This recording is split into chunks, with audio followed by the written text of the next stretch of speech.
Hello दोस्तों, चलिए आज के लेक्चर में हम सॉल्व करेंगे नवंबर 2022 के एग्जाम में टॉर्शन के ऊपर पूछा गया एक न्यूमेरिकल।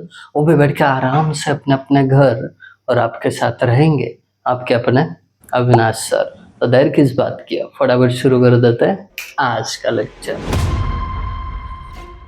आज जो न्यूमेरिकल सॉल्व करने जा रहे हैं वाकई एग्जाम में पूछा गया है, तो उसका इम्पोर्टेंस अलग लेवल पे है। तो आपको ये न्यूमेरिकल पूरी बेसिक तरीके से सिंपल वे में समझेगा, इसकी गारंटी मेरी तरफ से। बस आपकी तरफ से एक गारंटी होनी चाहिए कि सर अभी तक चैनल को सब्सक्राइब नहीं कर पाए हैं, तो ये अच्छा मौका मिला, फटाफट सब्सक्राइब भी कर रहे हैं, दोस्तों के साथ शेयर भी कर रहे हैं। दोनों चीज़ें करोगे इसी भरोसे के साथ चालू कर देते हैं हम गिवन डेटा समझना। देखिए, इसमें बात ऐसी है कि आपको एक दिया हुआ शाफ्ट है। अब वो शाफ्ट की लेंथ 5.7 मीटर है। उसके बाद उसको हमने mm में कन्वर्ट किया। फिर उस शाफ्ट से कितनी पावर ट्रांसफर हो रही है? 1900 किलोवाट। किलोवाट को वाट में कन्वर्ट किया। फिर उन्होंने बोला कि इस शाफ्ट का internal diameter 0.7 times of external diameter है। अब इन्होंने जब इंटरनल और एक्सटर्नल डायमीटर का जिक्र किया, तभी हम समझ गए कि भाई साहब दिया हुआ जो शाफ्ट है वो हॉलो सर्कुलर शाफ्ट है। बाद में कंडीशन दिए उन्होंने, कहते हैं चाहे कुछ भी हो जाए, एंगल ऑफ ट्विस्ट 5 डिग्री के ऊपर नहीं जाना चाहिए। ये कंडीशन है और बेहद इंपॉर्टेंट है। दूसरी कंडीशन है 64 न्यूटन पर mm स्क्वायर से ज़्यादा आपका शेयर स्ट्रेस उस शाफ्ट में नहीं होना चाहिए। अब पहली कंडीशन में जो भी आपको डिग्री में दिया है उसको रेडियन में कन्वर्ट करना है, तो π/180 से मल्टीप्लाई करना होता है। Shift pi divided by 180 into 5, ये होगा 0.087। कितना? 0.087 रेडियन। Got it. फिर आपको दिया है शेयर मॉडुलस, जिसको आप मॉडुलस ऑफ रिजिडिटी P कह सकते हो। देखिए, वो है 92 किलो न्यूटन पर mm स्क्वायर, तो किलो की जगह 10⁻³ न्यूटन पर mm स्क्वायर। फाइंड आउट करना है एक्सटर्नल इंटरनल डायमीटर। सॉल्यूशन की तरफ पहले चलो। अब टॉर्शन का न्यूमेरिकल है तो हम इक्वेशन तो टॉर्शन का ही लिखेंगे। ताज गोल है, ये किसने कहा? ताऊ जीरे। किसने? ताऊ जीरे। ये अपना ट्रिक है याद रखने का। अब देखिए, आपको ना डायमीटर तो मिल जाएगा, बट याद रखना दो कंडीशंस है। एक थीटा यानी एंगल ऑफ ट्विस्ट 5 डिग्री से ऊपर नहीं होना चाहिए, और दूसरा शेयर स्ट्रेस 64 न्यूटन पर mm स्क्वायर से ज़्यादा नहीं होना चाहिए। इसके लिए अब हम क्या करेंगे, d जो है 2 बार निकालेंगे। पहली कंडीशन थीटा वाली है, तो यहाँ पे T/J ये न्यूट्रल टर्म है, जिसमें कोई भी कंडीशन है, कहीं पे भी नहीं बोला कि टॉर्क कितना होना चाहिए उतना नहीं होना चाहिए। ये 2 टर्म देखी जाए तो इस टर्म में थीटा इतना होना चाहिए ये बोला गया, इस टर्म में शेयर स्ट्रेस इतना होना चाहिए ये बोला गया। तो अभी ये एक ही टर्म है जिसमें कोई कंडीशन नहीं है, तो आपको करना क्या है, ये पहली कंडीशन यूज करके T/J के साथ क्या करना है, d को फाइंड आउट करना है, और फिर ये आपका दूसरा कंडीशन टाउ वाला, ये टर्म इसके साथ यूज करके d फाइंड आउट करना है। बड़ा ही इजी न्यूमेरिकल है, आपको स्टार्ट से लेके एंड तक बस बने रहना है। देखिए, पहले इक्वेशन की बात करें तो आपको T/J is equal to g⁻⁴ बराबर। इस इक्वेशन का यूज करके d निकालना है। d कौन से इसमें आता है? j के इसमें। बट उससे पहले आप t तो निकालो। t निकालने के लिए आपको पावर दी है, तो पावर का फॉर्मूला 2π/NT/60 होता है। तो पावर 1900 इंटू 10⁻³ 2π कांस्टेंट। n का वैल्यू, भाई साहब n का वैल्यू कहाँ पे है? n का वैल्यू लिखना पड़ेगा आपको, और शायद 120 ऐसा कुछ दिया था, मैं देखता हूँ और फिर कंटिन्यू करते हैं अपन। रुको देखता हूँ। n गलती से लिखना हम भूल गए हैं, n को, तो n जो है ना आपको दिया था पहले ही, यहाँ पे लिख देता हूं 180 RPM। ओके, इसको भूल गए थे हम, लिख दिया अभी। देखिए 2 पाई n का वैल्यू 180 और ये t पता नहीं तो एज इट इज रखा, डिवाइडेड बाय 60।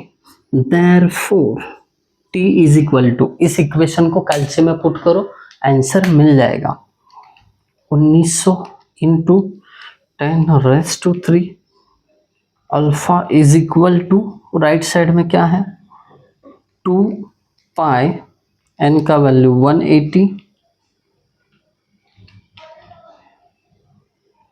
इंटू, अब ये t पता नहीं है तो उसकी जगह variable x upon 60, shift solve is equal to, okay ये मिल गया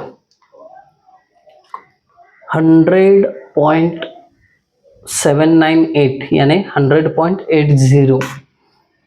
t is equal to 80 into 10⁻³ newton metre में आएगा। दोस्तों ध्यान रखना, मैंने ना इज इक्वल टू करके ENG बटन दबाया तो पावर में आया इसको। ओके, अब ये न्यूटन मीटर है, इसको क्या करना पड़ेगा, न्यूटन mm करना पड़ेगा। कैसे करते हैं, ये देखिए ऐसे, ये 100.80 इंटू 10⁻³। अब न्यूटन तो एज इट इज है, खाली मीटर का mm करने के लिए आपको 10⁻³ से मल्टीप्लाई करना पड़ेगा। तो 10⁻³ अभी मल्टीप्लाई किया हुआ और ये पहले का 10⁻³ मिलके होंगे पावर 10⁻⁶। गॉट इट, बहुत बढ़िया। अब जैसे ही t मिला आप j के पीछे पढ़ो, j कितना होगा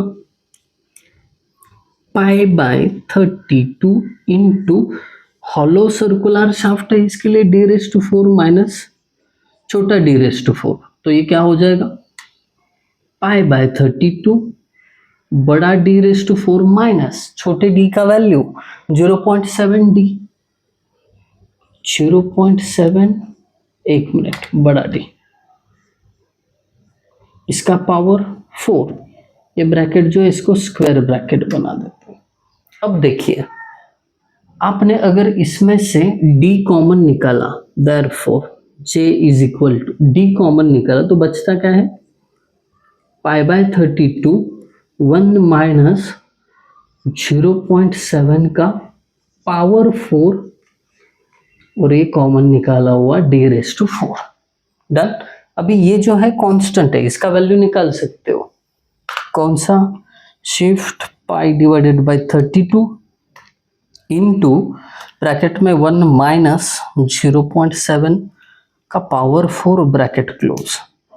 तो j इज इक्वल टू कितना आया, j इज इक्वल टू, यहाँ पे लिखता हूँ therefore j is equal to 0.0746 d⁻⁴। याद रखना इस j के वैल्यू को। Got it, done. ओके, यहां तक तो समझे, t और j का वैल्यू मिला, बाकी सब यहाँ पे है। आपको करना क्या है, इस इक्वेशन में वैल्यूज को पुट करना है। चलिए कर लेते हैं, बड़ा ही इजी टास्क है ये, और इजी टास्क हम पहले फुर्सत में करते हैं। देखो t का वैल्यू 100.80 इंटू 10⁻⁶, बहुत बढ़िया, डिवाइडेड बाय j का value 0.0746 d⁻⁴ is equal to g कितना है 92 इंटू 10⁻³ इंटू थीटा।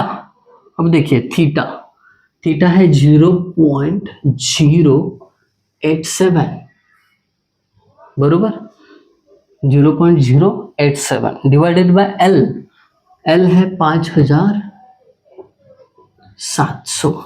देयरफॉर अब करना क्या है, आपको खाली d की जगह एक्स पुट कर देना है और इक्वेशन में पुट कर देना है। शायद मैंने ट्राई किया था, अगर डायरेक्टली इक्वेशन में पुट करूँगा तो बहुत समय लगता है, नहीं तो कल से आंसर ही नहीं देता है। तो बेहतर रहेगा आप d⁴ इधर ले लो, सारे कांस्टेंट इधर ले लो, तो कैसे हो जाएगा 100.80 इंटू 10⁻⁶, ये इधर मल्टीप्लाई में जाएगा 5700 डिवाइडेड बाय 0.0746, ये पूरा इधर मल्टीप्लिकेशन में आएगा 92 into 10⁻³ into 0.087 is equal to d⁴, खाली इधर जाएगा। Therefore d is equal to, देखते हैं कितना आता है। एक्चुअली पहले तो ये d⁴ आएगा, वो पहले पता कर लेते हैं। 100.80 into 10⁻⁶ into 5700 divided by 0.0746 into 92 into 10⁻³ into 0.087। Okay, जो भी आंसर आया, ठीक है, जो भी आंसर आया वो एज इट इज रखो, ऐसी करो शिफ्ट, अरे कैलसी बंद हो गया, आंसर कैसे पता चलेगा? हाँ है अपने पास। जो आंसर आया ना, पहले मैं d⁴ के फॉर्म में एज इट इज लिखता हूँ, जो भी इसका आंसर आया 9622 53457। Okay, therefore d is equal to, actually 0.7 भी है, d इज इक्वल टू, इसका क्या करना है, जो भी वैल्यू है ये 1/4 इतना ही करना है। तो हम क्या कर रहे हैं, ब्रैकेट आंसर, फिर उसका raise to 1/4, 176.12। Therefore d is equal to 176.12 mm। ये आया आपका पहला d। पहला d मतलब क्या, पहले इक्वेशन का यूज करके निकालने वाला जो d था वो हमने ले लिया। इसका मतलब क्या हुआ, आपका थीटा जो है 5 डिग्री से कम ही रखने के लिए, या 5 डिग्री रखने के लिए डायमीटर 176.12 होना चाहिए। ये सेंटेंस ध्यान से सुनना, आपका थीटा यानी एंगल ऑफ ट्विस्ट 5 डिग्री रखने के लिए डायमीटर 176.12 चाहिए। इसमें से डायमीटर थोड़ा सा भी कम हो जाएगा तो फिर थीटा बढ़ेगा।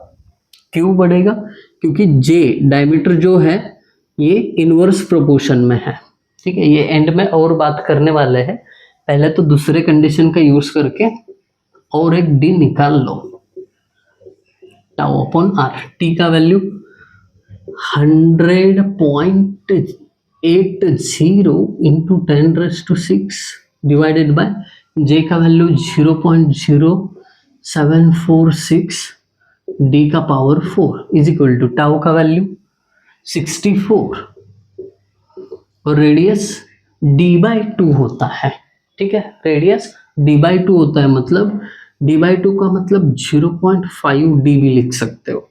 ओके, अब ये d⁴ उधर जाएगा, बाकी कांस्टेंट इधर आएंगे। 100.80 इंटू 10⁻⁶, ये 0.5 इधर मल्टीप्लाई डिवाइडेड बाय 0.0746, ये 64 इधर और ये d⁴ वो साइड, इधर बचा हुआ d, एक d 4 में से गया तो 3 बचा। Therefore d³ का आंसर ये आएगा। देखते हैं, कैलकुलेशन थोड़ा लेंथी जरूर लग रहा है बट इजी है। Into 0.5 divided by 0.0746 into 64 is equal to, अब जो भी आंसर आया है आपको करना क्या है, ऐसी करके शिफ्ट स्क्वायर रूट लेना है और आंसर का बटन दबाना है, इज इक्वल टू करना है 219.36, या फिर यहां पे जैसे किया वो भी मेथड अप्लाई कर सकते हो। ओके, अब देखिए डी के वैल्यू 2 आपको मिले, अब इसमें से कौन सा वैल्यू आपको चुनना है ताकि ये दो कंडीशन सेटिस्फाई हो जाए। तो इसके लिए मैं ना दोनों कंडीशन लिखता हूँ। देखिए पहले T upon J is equal to G theta upon L, यहाँ पे थीटा और जे दोनों एक दूसरे को इनवर्स प्रोपोर्शन में है। जे में डी है, अगर डी का वैल्यू थोड़ा भी कम हो जाए तो थीटा बढ़ेगा क्योंकि इनवर्स प्रोपोर्शन में है ना। इसके लिए डी का वैल्यू कम होके मतलब नहीं है, अगर बढ़ेगा तो चलेगा, इसका मतलब आपको मैक्सिमम डी का वैल्यू लेना है। ओके, तो ये जो है आपका, एक मिनट, डी रहेगा। डन। अब ये डी जैसे ही मिला, छोटा डी निकाल सकते हो 0.7, सही है ना, हाँ, इंटू 219.36। इसके बारे में ज़्यादा डिटेल में जानकारी कुछ प्रीवियस न्यूमेरिकल्स में भी दी गई है, तो आप अगर सीरियल से वीडियो देख रहे हो तो दिक्कत नहीं आएगी। आई होप आप सभी को ये न्यूमेरिकल समझ में आया होगा। एक बड़ा डी छोटा डी मिल जाएगा तो न्यूमेरिकल यहाँ पे होता है ख़त्म। अगर आपको लगता है वीडियो बेहद अच्छा था, आपको यूज़फुल रहा, तो कमेंट करके वैसा बता दीजिए, उसी से हमारा मोटिवेशन बढ़ता है। Thank you guys for watching video. Thank you so much.